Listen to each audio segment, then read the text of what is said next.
और माल और बेटों से तुम्हारी मदद फरमाएगा और तुम्हें बाग अता करेगा और उनमें तुम्हारे लिए नहरें बहा देगा। तुमको क्या हुआ है कि तुम खुदा की अजमत का एतकाद नहीं रखते, हालांकि उसने तुमको तरह तरह की हालतों का पैदा किया है।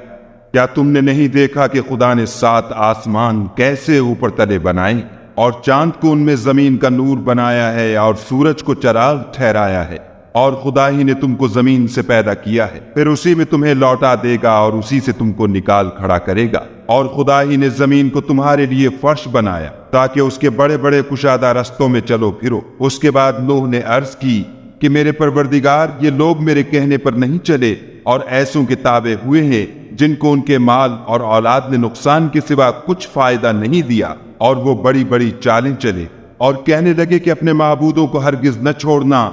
और वद्दा और सुआ और यगूस और यऊक और नस्र को कभी तर्क न करना।